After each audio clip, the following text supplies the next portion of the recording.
မနက်နေကြီးနုနုဖြာကြလာပြီဆိုတာနဲ့တောတောင်ရှုပ်ပင်တွေကြားက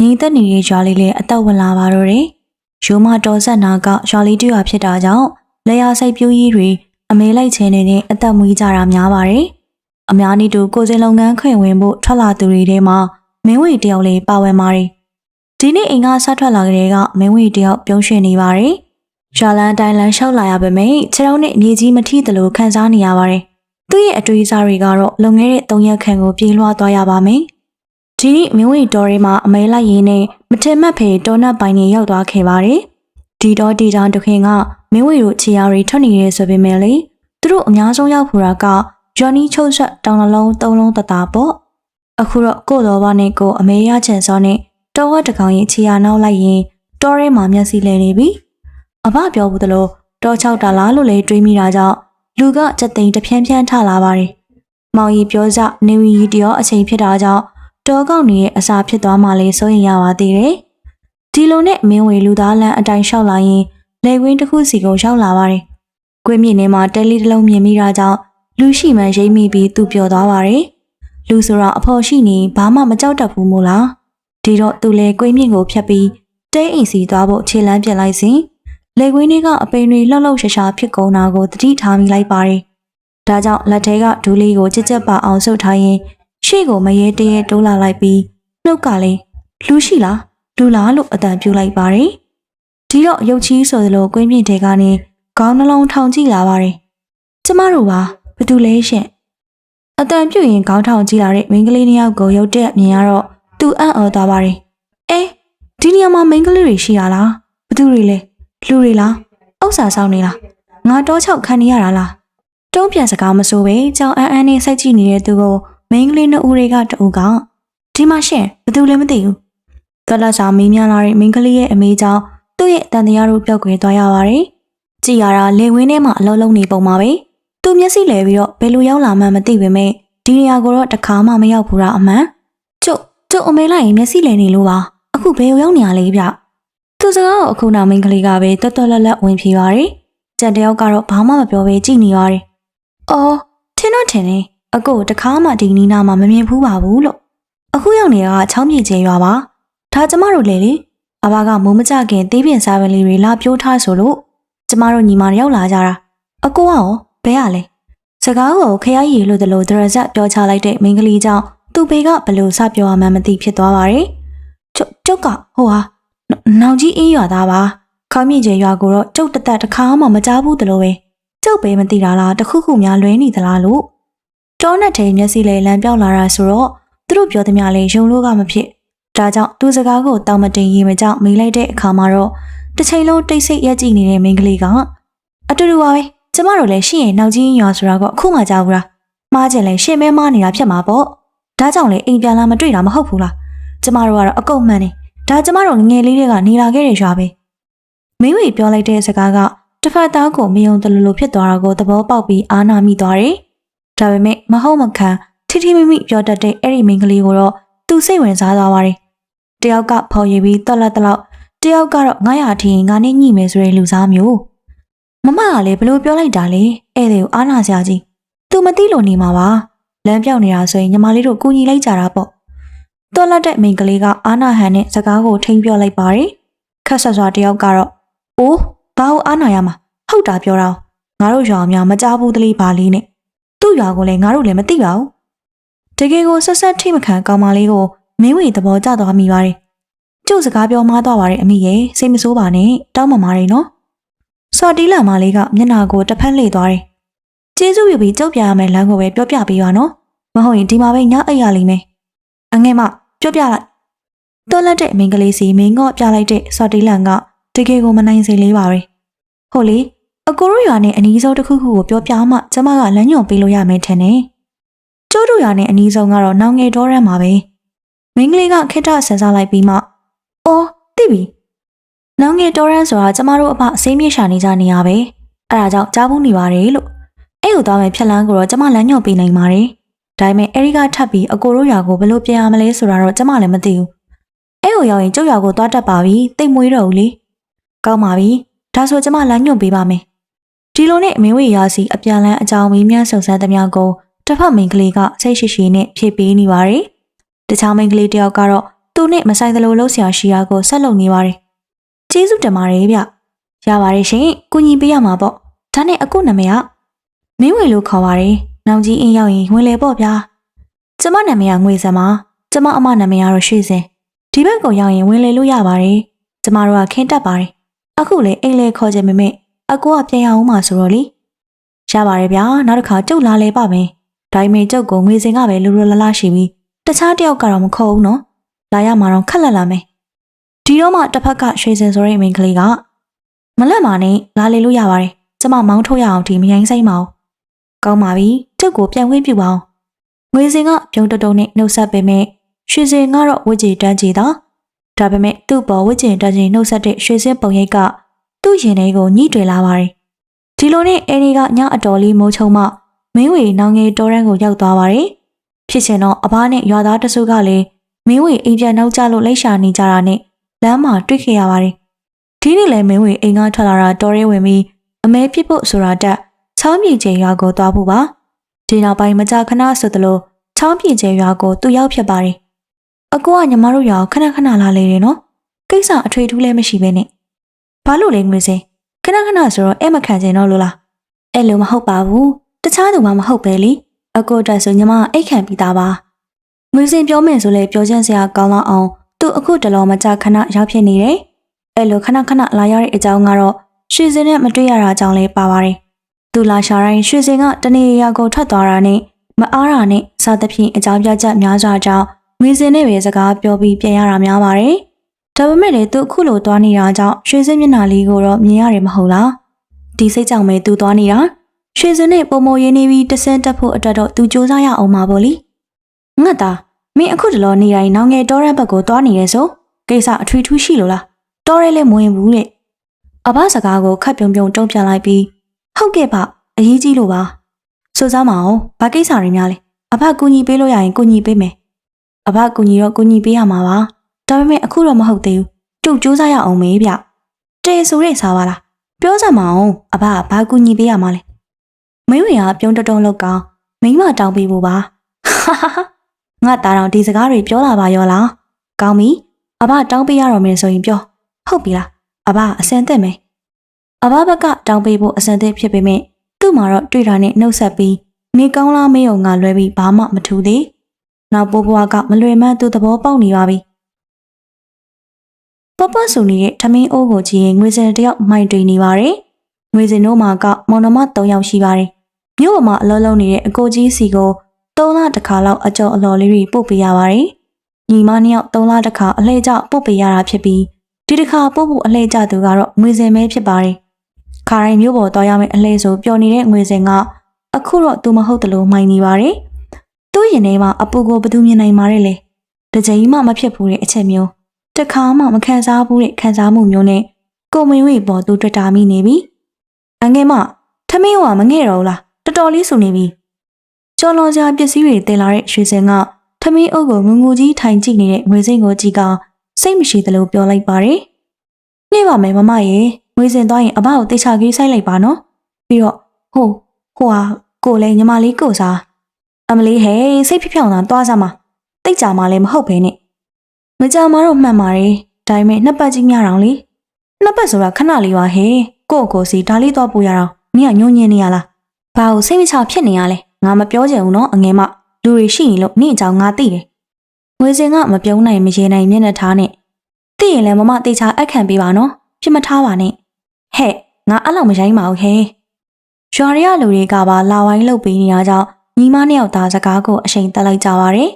ငွေစင်နဲ့ကိုမင်းဝေရဲ့အခြေအနေကိုသူတတိချာချာမသိပေမဲ့ဘာလို့အနေထားဆိုတာကိုတော့ရိပ်မိပါတယ်ငွေစင်မျက်နှာကိုလက်အကဲခတ်လိုက်တော့လည်းမကြည့်မလဲ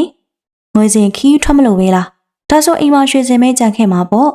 ့အတော်ပဲဒါငါအတွက်ခွင့်ရပဲငွေစင်ပြန်မရောက်ခင်ရွှေစင်နဲ့ငင်းနေမှုယူရမယ်အိမ်ပြင်ဘက်ကနေအတွင်းကိုချောင်းကြည့်ရင်ကြားနေရတဲ့စကားတန်တွေကြောင့်မင်းဝေစိတ်ထဲဝမ်းသာသွားပါတယ်ခါတိုင်းလိုပဲသူလာလရင်အိမ်ရှင်တွေအလုပ်များနေတာတွေ့တာကြောင့်အထိန်ဝင်တော့ပဲအိမ်ပြင်ကပဲအခြေအနေကိုအကဲခတ်နေတာမှန်သွားတယ်လို့ဆိုရမယ်သူတို့ပြောနေတဲ့စကားတန်တွေကိုအလုံးစုံတိတိကျကျမကြားရပါမယ်တေချာတာတော့ငွေစင်မျက်နှာမကောင်းပဲတနေရာကိုသွားဖို့ပြင်ဆင်နေတာတော့တေချာပါတယ် မင်းဝေဘာမှာကန်တရားကရက်တည်နေပြီပေါ့အော်ကိုမင်းဝေရွှေစင်အလုံးရှုံများလားရပါတယ်ကျုပ်ဒီဘက်နာကိစ္စလေးရှိတော့လာရင်လှည့်ဝင်လာလိုက်တာမရောက်ဖြစ်တာလဲကြပြီဆိုတော့လေရပါတယ်အိမ်မှာခါတိုင်းအိတ်ခန်နေကြငွေစင်တော့မရှိဘူးသူမျိုးပေါ်တက်သွားတယ်ကျုပ်ကြောင့်ရွှေစင်အနှောက်အယှက်ဖြစ်နေပြီထင်တယ်ရပါတယ်ကျုပ်ပြန်လိုက်ပါမယ်မဟုတ်တာဧည့်သည်ကိုအိတ်ခံရမှာအိမ်ရှိရဲ့တာဝန်မှာရွှေစင်ရဲ့စကားကြောင့်မင်းဝေမျက်နှာပြတ်သွားပါတယ်ကျုပ်ကရွှေစင်အတွက်ဧည့်သည်တယောက်မဖြစ်ချင်ဘူးရှင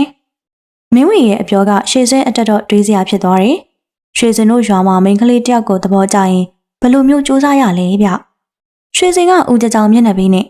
ကျမတို့ရွာရဲ့ဒလေးကတော့အုတ်ထိန်သူရဲ့ခွင့်ပြုချက်ကိုယူပြီးညဘက်အချိန်မှာမိန်းကလေးနဲ့နှစ်ယောက်တည်းလူပြိုစကားပြောရတာပါဘာလို့လဲကိုမင်းဝေမင်းဝေကရွှေစင်မြောင်ဝန်းတွေကိုစိုက်ကြည့်ပြီးကျုပ်ရွှေစင်စီလာဖို့အတွက်ရွှေစင်အဖစီမှာခွင့်တောင်းကြည့်ပါမယ်ပြောချင်တာပြောပြီးထထွက်သွားတဲ့မင်းဝေကိုရွှေစင်နားမလည်နိုင်ဖြစ်နေပါတယ်အမြဲတမ်းအိမ်လာလိမ့်နေတာကငွေစင်ကိုလာပိုးပန်းတာမဟုတ်ဘူးလားအခုတော့သူ့ကိုပိုးပန်းချင်လို့ပြောနေပြန်တာကြောင့်ငွေခွဲရခတ်သွားပါတယ်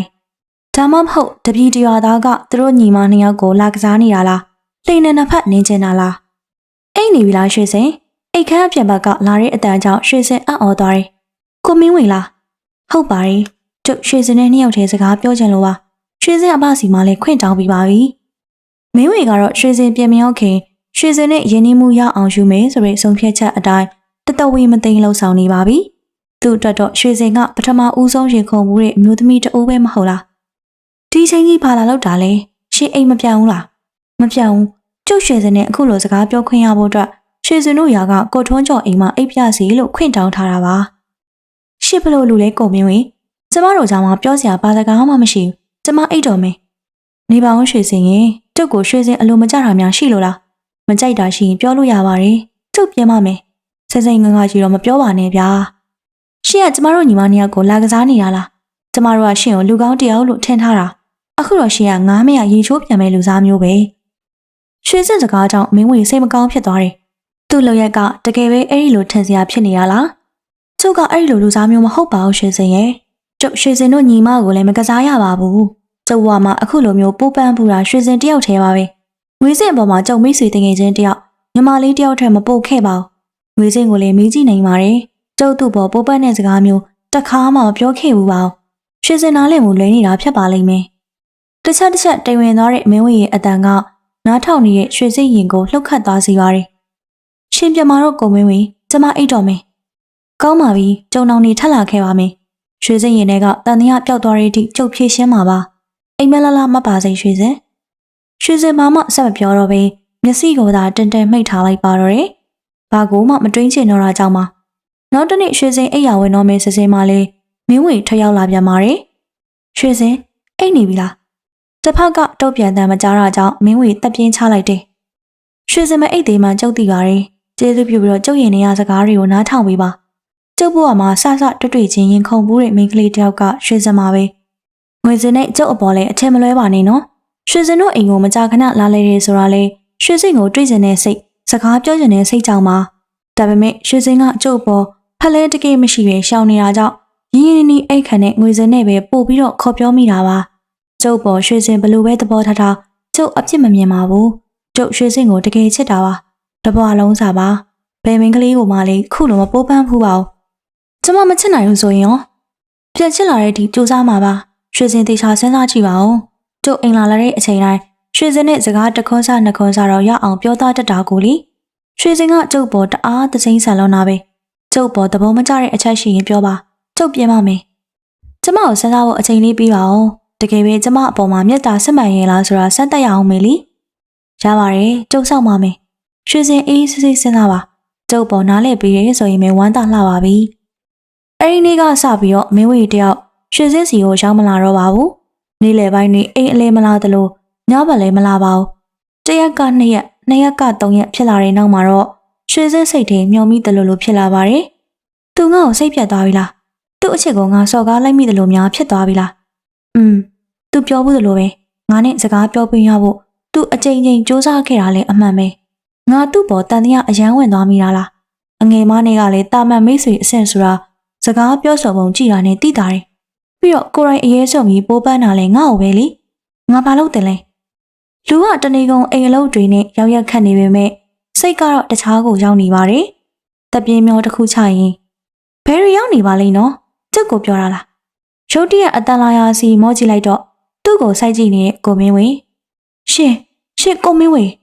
ကျုပ်ကိုစောင့်နေရလားလို့မမေ့ဝတ်မေ့မေးချင်မိတယ်။ကျုပ်ကိုမျှော်မိရလားယင်။ရွှေစင်ဘာမှမပြောဘဲငြိမ်သက်နေပါတယ်။မင်းဝေကသူ့ကိုစိုက်ကြည့်ကကျုပ်သိပြီးသားပါရွှေစင်ကျုပ်ပေါ်မချစ်နိုင်မှန်းဘာသူပြောလဲမချစ်နိုင်ဘူးလို့ဟမ်မင်းဝေအံ့ဩလို့နှုတ်ကနေစကားတခေါမှထွက်ကြမလာပါဘူးသူ့ချစ်ကိုရွှေစင်အတိမတ်ပြုတ်ပေးလိုက်တာကိုလေဘလို့ပြောလို့ပြောမှမသိဝမ်းတလုံးရင်မထဲမှာတိတ်ကနေဖြစ်သွားပါတယ်ရွှေစင်ကျုပ်ကိုချစ်တာပေါ့နော်ချစ်ပါတယ်မင်းဝေအတွက်တော့ဒီနေ့ဟာအပျော်ဆုံးဖြစ်ပါတယ်မင်းဝေနဲ့ရွှေစင်တို့ချစ်သူဖြစ်ပြီးရပ်ပိုင်းလောက်အကြာမှာတော့မင်းဝေကသူတို့ရွာကိုလာလေဖို့ရွှေစင်ကိုခေါ်ပါတယ်ကျုပ်ဘာကရွှေစင်ကိုမြင်မှုကျင်နေတာရွှေစင်လိုက်လိမ့်မယ်မဟုတ်လားယင်ပထမတော့ရွှေစင်ကအင်တာနက်ဖြစ်နေပေမဲ့မင်းဝေအဆွဲကောင်းတာကြောင့်လိုက်လေဖို့သဘောတူလိုက်ပါတော့တယ်သူတို့နှစ်ဦးသားမိနေတဲ့အကြောင်းအရာတစ်ခုကတော့ရွာချင်းအလန်းဝေးနေတာကိုပါပဲမင်းဝေတို့ရွာစီအသွားလန်းကရွှေစင်နဲ့အသားမကြတာကြောင့်ခရီးလန်းပုံမကြကြကညအတော်လေးနားမှမင်းဝေတို့ရွာကိုရောက်သွားပါတယ်ရွှေစင်ကိုမင်းဝေရဲ့အဘကလည်းသဘောတူပါတယ်နောက်တော့ရွာထိလိုက်လာတဲ့မိန်းကလေးဖြစ်သူဂုံသိက္ခါကိုငဲကွက်တဲ့အနေနဲ့မင်းဝေတို့နှစ်ဦးလက်ထပ်လိုက်ကြပါတယ်။ဖြုံးစားကြီးအိမ်အောင်ပြုတ်လိုက်တဲ့ရွှေစက်တရင်ကြောင့်မြို့တက်သွားတဲ့ညီမဖြစ်သူငွေစင်တယောက်ရွာကိုပြန်မလာခဲ့ပါဘူး။မြို့ကအကိုကြီးဖြစ်သူနဲ့အလုပ်အတူဝိုင်းလုပ်ပေးရင်မင်းဝေနဲ့ရွှေစင်အပေါ်နာကြီးသွားပုံရပါတယ်။ငွေစင်ဟာငကိုတွေကမင်းဝေအပေါ်တရောစင်ရှိနေခဲ့သူဖြစ်ပါတယ်။ဒါကိုရွှေစင်လည်းအရေးအမော့သိထားပြီးသားပါ။ဒါပေမဲ့သူမရှိတဲ့အချိန်မင်းဝေနဲ့အိမ်အောင်ပြုတ်သွားတဲ့တရင်ကတော့ငွေစင်စိတ်ဆိုးမယ်ဆိုလေစိုးကျင်စရာပဲလေမင်းဝေကတော့သူချစ်တဲ့မိန်းကလေးနဲ့လက်တွဲရတာကြောင့်အတော်လေးကိုပျော်နေပါတယ်ငွေစင်တယောက်သူတို့ကိုစိတ်ဆိုးပြီးရွာကိုပြမလာတာကိုနှစ်ဦးလုံးကသိပေမဲ့လေနားလည်မှုလွဲတာလိုပဲမှတ်ယူထားသလိုသွေးသားရင်းချဖြစ်တဲ့အတွက်အချိန်တန်ရင်ပြေးလေသွားဖို့ပဲမျှော်လင့်ထားပါတယ်ဒီလိုနဲ့ရက်ကိုလာစားလက်ကိုနှစ်စားရင်ရွှေစင်တို့ဇနီးမောင်နှံမှာတာဦးရတနာလေးမွေးဖွားလာပါတယ်ပထမဆုံးရှင်သေးလေးဖြစ်တာကြောင့်တာဦးမောင်လို့နာမည်မဲ့ခဲ့ကြပါတယ်တာဦးမောင်လေးကိုတော့နှစ်ဖက်အဖိုးကတသေးလှုပ်ချစ်ပြီးစကားတက်တာကြောင့်လေနှစ်ရွာလုံးရဲ့အချက်မွေးလေးဖြစ်လို့နေပါတယ်။တာဦးမောင်လေး3နှစ်အရွယ်မှာရွှေစင်အဖေဆုံးပါတယ်။ဒီတော့မှစိတ်အနာကြီးနာခဲ့တဲ့ငွေစင်လေးရွာကိုပြန်လာခဲ့ပါတော့တယ်။၄နှစ်လောက်ကြာမှပြန်တွေ့ရတဲ့ညီမနှစ်ဦးစလုံးကတော့ကိုစီအတွေ့တွေနဲ့ပေါ့။ဒီလောက်နှစ်တွေကြာနေပြီဆိုတော့ငွေစင်သူတို့နှစ်ယောက်အပေါ်စိတ်ဆိုးနေတာတွေလည်းပပျောက်သွားပြီလို့ရွှေစင်တွေးချင်မိပါတယ်။ငွေစင်ကတော့စိုးတိကောင်းသည့်ဘာတစ်ခေါမှမပြောဘဲရွှေစင်ပြောဟိုးရင်ကအတိုင်းဆက်ဆံမြေပါဒါပေမဲ့သွေးသားညီမကြတဲ့သစိမ့်ဝင်သွားတော့လေအနှင်းငယ်ခတ်တန်းဆက်ဆံရေးရောရှိကြတာပဲပေါ့တရက်မှာတော့မင်းဝေနဲ့တာဦးမောင်တို့တားဖားနှစ်ယောက်မင်းဝေတို့ရွာကိုပြန်သွားကြပါတယ်တစ်ဖက်ရွာမှာတော့ငွေစင်နဲ့အတူရွှေစင်လေးနေရခဲ့ပါတယ်တနေကုန်လှုပ်ရှားရှိတဲ့အလုပ်တွေလုပ်နေရင်ညီမနှစ်ယောက်မျက်နှာချင်းမဆိုင်မိကြပါဘူးဒါပေမဲ့မိုးလဲ3နာရီလောက်ရောက်တော့ငွေစင်ကမမငွေစင်တို့ရွာကင်းနဲ့အတူတူသွားရအောင်ဘာလို့ဖို့လဲငွေစင်ဒီအချိန်ကြီးကိုမနှက်မှသွားရအောင်လေစောပါသေးတယ်မမရဲ့ဘာလဲမမလူလားခေါ်ရင်မတွေ့မှာဆိုလို့လားအဲ့လိုမဟုတ်ပါဘူးဒီနေ့ဘဲမှမသွားချင်လို့လေစိတ်ထဲတစ်မျိုးကြီးပဲအဲ့ဒါကြောင့်တစ်မျိုးကြီးဖြစ်နေလလန်းဆဆဖြစ်သွားအောင်သွားကြမယ်ဒီအခင်းနဲ့ပြိုးချင်တာလေးလည်းရှိလို့ကိုမင်းဝေကဒီနေ့ပြန်မလာဘူးဟိုဘက်ရွာမှာအိတ်မာတဲ့အဘမှာခဲ့ဘူးသလိုမိုးမကြခင်အပြင်ပြိုးရအောင်လေတော့ကြအချိန်နှောင်းကုန်မှဖြင့်ခက်ရောမယ်ခါတိုင်းနဲ့သွားနေကြပဲ哦အခုလိုကလေးတယောက်အမိဖြစ်သွားတော့မမကငွေစင်းကိုစိမ့်ကြတာလားနောက်ဆုံးတော့ငွေစင်းရဲ့အင်တိုက်အားတိုက်လှုပ်ဆောင်မှုကြောင့်ရွှေစင်လက်ခံလိုက်ပါတယ်ရှာကင်းစီသွားလမ်းမှာတော့ရွှေစင်ကကိုမင်းဝေကဟိုဘက်ရွာညမအိပ်ဘူးပြန်လာမယ်ပြောသွားတယ်သူပြန်လာလို့မတွေ့ရင်တော့အခက်တာနေလဲဝင်တော့မှာဆိုတော့ငွေစင်ကအစိတ်မတမတာဖြစ်ဟန်နဲ့ကိုမင်းဝေကညီမလေးကိုတော့ဒီညသူ့ဘာတိတ်မမလို့ဟိုမှာညအိမ်မှာတဲ့မမကိုပြောလိုက်ပါဆိုပြီးတော့သွားကန်ဒီမှာမှားသွားသေးတယ်တောင်းမောင်ကလည်းဟိုရွာမှာဆိုတော့တိတ်ပြောတာလေမျောမနေနဲ့မမကြီးမမလူကြီးဒီညပြန်မလာဘူးအေးပါဒါဆိုလဲပြီးတာပါပဲရွှေစင်စိတ်ထဲမှာတော့လေးလံနေတယ်ကိုမင်းဝေကညစာတောင်မှပြန်လာမှလက်ဆောင်စားကြမယ်လို့အသေးချာသူ့ကိုမှားသွားခဲ့တာပဲဒါပေမဲ့သူ့သားလေးအတွက်အလုံးရှုံနေချိန်မှာငွေစင်းကိုပြောသွားတာလည်းဖြစ်နိုင်တာပဲလေငွေစင်းနဲ့ကိုမင်းဝေကအခေါ်ပြောသိရှိတာမဟုတ်ငွေစင်းကအခုထိရှက်စိတ်နဲ့စိတ်ဆိုးနေတော့အေးလီအခုစကားပြန်ပြောသွားပြီဆိုတော့လေဝမ်းသာစရာပါပဲတွေးလျှောက်လာလိုက်တာရွာပြင်ဆက်ကသူတို့ရကင်းလေးကိုရောက်လာပါပြီညနေမှောင်ရင်ပြောတော့မှဆိုတော့လူအသွားလာကျဲသွားပြီပြီးတော့ဒီနေ့ရွာတောင်ပိုင်းမှာအလူတစ်ခုရှိတာကြောင့် တရားလုံးနီးပါးအဲ့ဒီကိုရောက်နေကြပါတယ်နေဝင်တော့မှဖြစ်လို့အချိန်မဆွဲတော့ပဲပါလာတဲ့ပြိုးပင်ပေါက်လေးတွေကိုရာခင်းနဲ့ဆင်းပြီးခတ်သက်သက်စိုက်ကြပါတယ်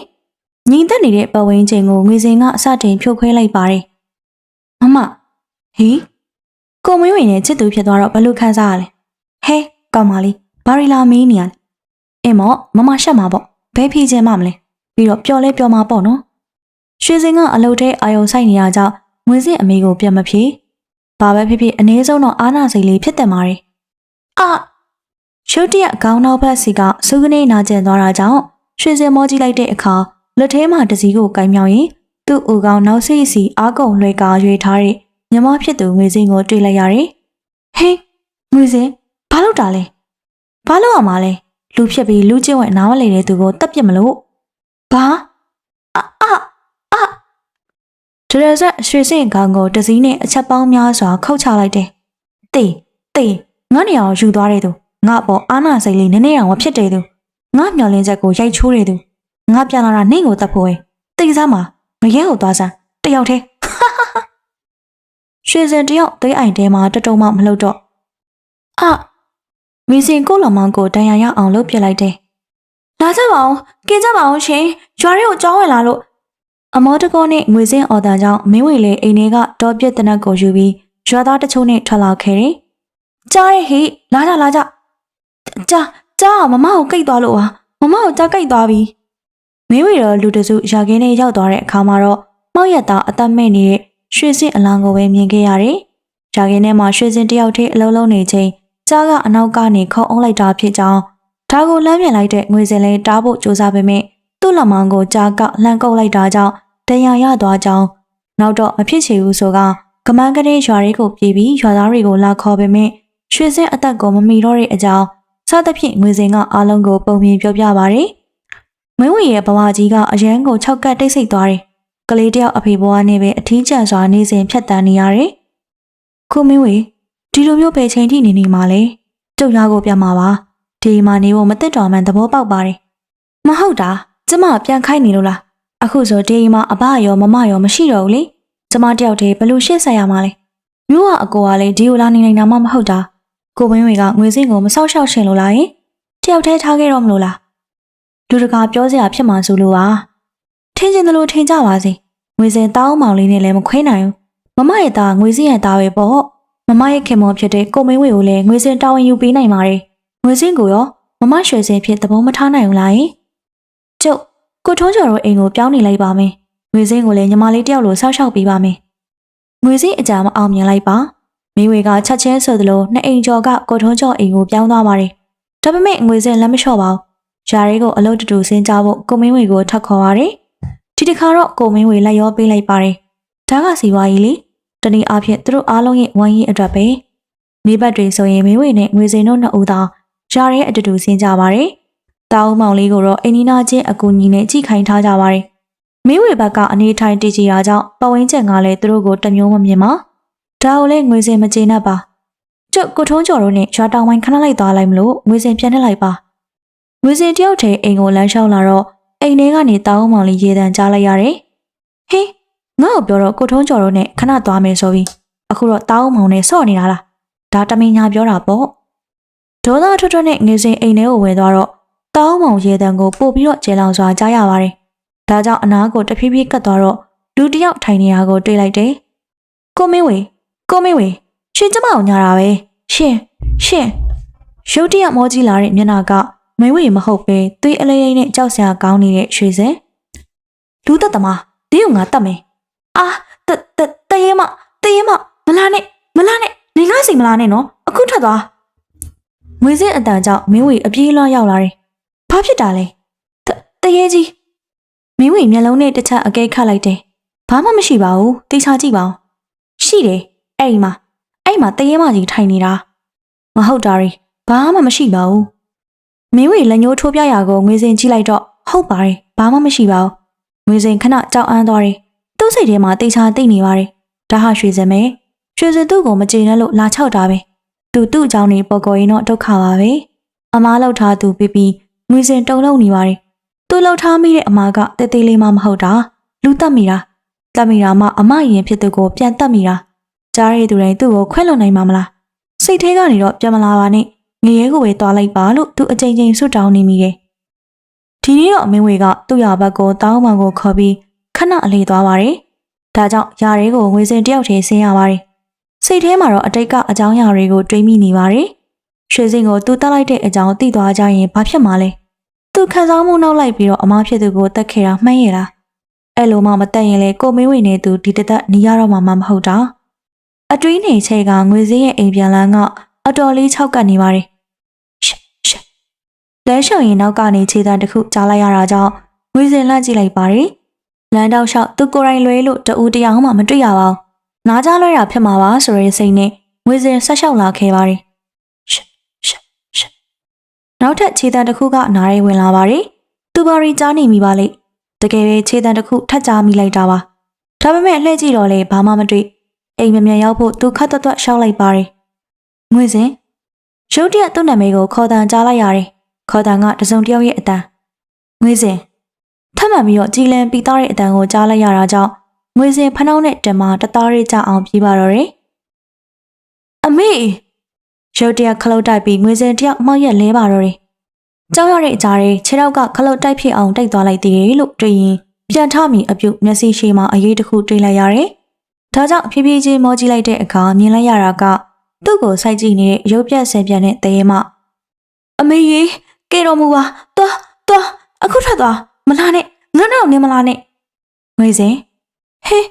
မမရွှေစင်မလာနဲ့သွားပါနေရတိတ်ပြီးသွားလေတိတ်ပြီးသားငါစီကိုမလာပါနဲ့ငွေစင်ဘာလို့ငါ့ကိုတတ်တာလဲငါနင့်အမလေးငါနင့်ကိုဘာတွေများလုပ်ခဲ့မိလို့လဲဘာကြောင့်ငါမိသားစုနဲ့ငါ့ကိုခွဲရတာလဲမလာနဲ့လို့ငါပြောနေရလေမလာခဲ့နဲ့သွားတိတ်ရမငါ့ကိုတတ်ဖို့မကြိုးစားနဲ့နော်ငါနင့်ကိုထတ်တာမှာတီးရမကိုချင်းချောက်ကအာယူပြီးကြိုးစားထားလိုက်တယ်ပြီးတော့နောက်ကိုလှည့်မကြည့်ပဲတကြိုးနဲ့ပြေးပါတော့တယ်အိမ်ကိုဘလို့ကနေဘလို့ပြန်ရောက်သွားမှမသိအောင်သူပြန်ရောက်လာတယ်ခြေပြားလက်ဖြားတွေအေးဆက်ပြီးနှလုံးတွေခုန်ကအသီးစိတ်လွတ်တလို့ဖြစ်သွားပါတယ်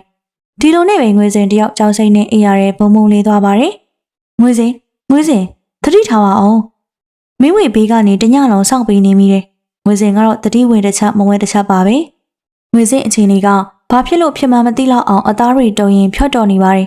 မင်းဝေကတော့သူ့အပြင်ကိုထုံးကျော်နဲ့ရွာသား3-4ယောက်ကိုလည်းတခါလေးလူနာဆောင်မှုခေါ်ထားပါတယ်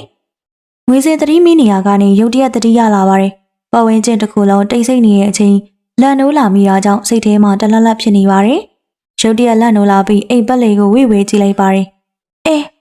အိမ်ချုပ်တန်းပေါ်မှာငုတ်တုတ်ကြီးထိုင်ပြီးသူ့ကိုထိုင်ကြည့်နေတဲ့တရေမကိုမြင်လိုက်မိပါတယ်သူတကယ်ပဲဒီတရေမလက်ကပြေးမလို့တော့ဘူးလားငွေစင်မလာပါနဲ့ငါကြောက်လို့ပါမလာပါနဲ့သူဘလို့ပဲအသေးအတန်တာစီအကြောက်တော်မီနှုတ်ကအတန်ထွက်မလာပါဘူးခဏနေတော့ထုတ်တန်းပေါ်ကတရေမကသူ့ကလေးမော်ရောက်လာပါတယ်အထက်ကနေသူ့ကိုစစ်စစ်ကြည့်နေတယ်လင်ခိုးမနင်ကငါညမမဟုတ်ဘူးဒူးတက်သမားငါ့ကိုတတ်တဲ့ကောင်မနင်ကိုအရှက်မထောင်းနင်လဲတေးရမယ်တေးငွေစင်ဘာဖြစ်နေရလဲဒုက္ခပဲမေးလို့လည်းမရဘူးငွေစင်ခရီးမမလူးလိုက်ရင်မချိတင်ခဲခန်းစားနေရတဲ့ငွေစင်ကိုကြည့်ပြီးသူဘာလို့လောက်ရမှန်းမသိတော့ဘာတွေဖြစ်နေရလဲသူမစဲစားတတ်တော့ငွေစင်ကြည်ရတာအပမိတလို့တခုခုဝင်ပူးတလို့နဲ့သူ့ရွာကအဘကိုညနေရဲကလူတွေလွတ်ပြီးခေါ်ထားခိုင်းပြီးပါပြီအဘကအထက်လန်းတက်တာကြောင့်အဘလာရင်တော့ဘာဖြစ်တယ်ဆိုတာအဖြေပေါ်ပါပြီလွတ်စမ်းလွတ်ငါလည်းပင်ကိုလွတ်ငွေစစ်လာဘဲကတင်းကြပ်ဝေဒနာကြောင့်အသက်ရှူမရတော့ပဲတတိလစ်သွားပါတော့တယ်လူကြီးတိတ်ပြီးပတ်ဝန်းကျင်တစ်ခွင်လုံးငြိမ်သက်နေပါတယ်အကြတနောင်မကြားရတဲ့အိမ်ထဲမှာလှလှရှာအတန်တစ်ခုကိုထုံးကျော်အိမ်နေရင်ကကြားလိုက်ရတယ်မင်းဝင်နဲ့အတူထုံးကျော်နဲ့တခြားရသွား3-4ဦးလည်းအိမ်ကိုလာဆောင်ပေးနေကြပါတယ်ထုံးကျော်အိပ်ပျော်တော့ခိုင်မှာတစုံတရာလှရှာသွားတန်ကိုကြားလိုက်ရတာကြောင့်လန့်နိုးလာပါတယ်လန့်နိုးပြီးနောက်ငွေစင်ရှိရာကရင်ကိုကြည့်လိုက်တဲ့အခါအော်မလေးအမေကြီးအော်တန်နဲ့အတူအိမ်ပြင်ဘက်ကိုထွက်ပြေးသွားတယ်ထုံးကျော်အတန်ကြောင့်တခြားရသားတွေနဲ့မင်းဝေပါငွေစင်အိမ်ရနဘေးကိုရောက်ချလာတယ်ဒီခါမြင်လိုက်ရတဲ့မြင်ကွင်းကတော့ဂရီမမငုတ်တုတ်ထိုင်လက်မျက်လုံးအပြူသားနဲ့ရှာတီးတလန်းထွက်နေတာပဲဖြစ်ပါတယ်မင်းဝေသူဘာဖြစ်တာလဲအတော်ရှိသေးရဲ့လားကြောက်စရာကြီးကွာငါလည်းမသိဘူးလေရောင်းလလဲနဲ့ဟိုကြီးဒီကြီးဖြစ်နေကအပြင်ကရွရွတဲ့အတန်တွေကြားရတာကြောင့်မင်းဝေအဘရောက်လာပြီဆိုတာသိကြပါတယ်အဘကြည့်ပါဦးဘာဖြစ်မှမသိဘူးတည်သွားပြီလားအဘကမင်းဝေတို့အဖေကိုနောက်ဆုံးနေဖို့ပြောလိုက်ပြီးနောက် ဖျားစာနဲ့ရွက်ဖက်ဆရာရှိရာတွေရွက်ဖက်လိုက်တယ်။အေးမိဘတွေမဟုတ်တာလုပ်ခဲ့လေ။ဘာတွေမှားခဲ့လဲဖြေစမ်းဒီအတိုင်းသွားလို့မရအောင်။အမိတ်ပေးလိုက်တဲ့အဘရဲ့စကားအဆုံးမှာတော့မျက်လုံးအပြူသားနဲ့ရှာထွက်နေတဲ့ငွေစဲပုံစံကမြတောက်ညီကြီးနဲ့မတတ်မတာပုံစံကိုပြောင်းသွားတယ်။ဖြေစမ်းမိဘတွေမှားခဲ့လေ။လူတက်ခဲ့တယ်။ငါလူတက်ခဲ့တယ်။ဘသူ့ကိုလဲဘယ်တော့ငါလဲ။ပြီးခဲ့တဲ့3လလောက်ကငါကိုယ်တိုင်တက်ဖြစ်ခဲ့တာငါအမရွှေစင်းကိုဟာတကယ်ကြီးလားဘီနာမှာရက်ကြီးနေသူတွေအားလုံးအော်တုံလို့သွားကြတယ်နားထောင်နေတဲ့ယောက်ျားရဲမကြီးတွေတောင်ကြက်သိမ်းထကုန်ပါတယ်